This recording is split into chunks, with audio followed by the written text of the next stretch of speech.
the hearing loss community in Gibraltar, they've been basically outcast and have suffered a great deal. It's fortunately you see countries where in America where you've got signing there, and you see in the UK where you don't have signing available, but they do have subtitles, and in Gibraltar we lack both. Government, after our lobbying, basically issued to remedy the situation the script that they had in mind for that particular day, but that script only included whatever the deputy or the chief minister would be talking.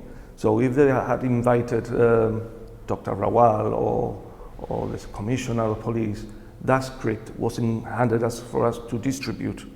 So the deaf community didn't get to know what was said by them. My lobbying has always been that it's on the ownership of the broadcaster and on government, being the people funding the broadcaster, to make it available for them to provide a full service for the full audience.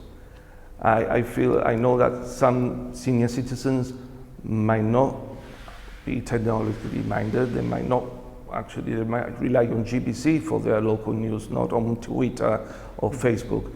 So they wouldn't get the full message because there is no subtitles for them. Because it's been so fast changing, obviously, you'd want that information immediately. Has the alternative been that they've been waiting for the programs to be captioned and watching them a few days later? Exactly. Those who rely on GBC, and unfortunately, I have to congratulate, it's still a step in the right direction, but there's still a lot more working to do.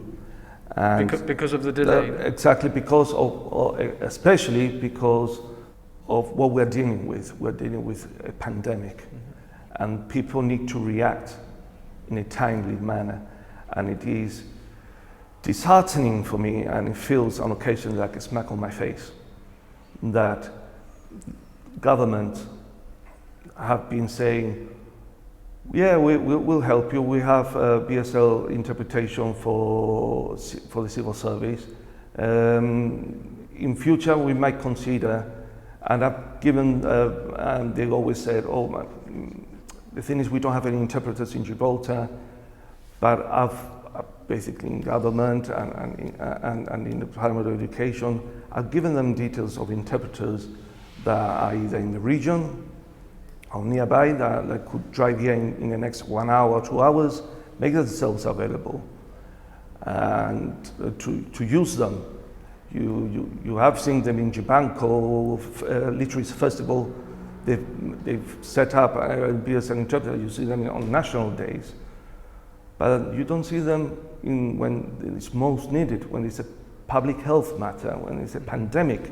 They need timely information. They need to have the information accurate, and they haven't felt the need to do it. If they don't feel the need to do it now, I fear that we're never going to see it in Gibraltar.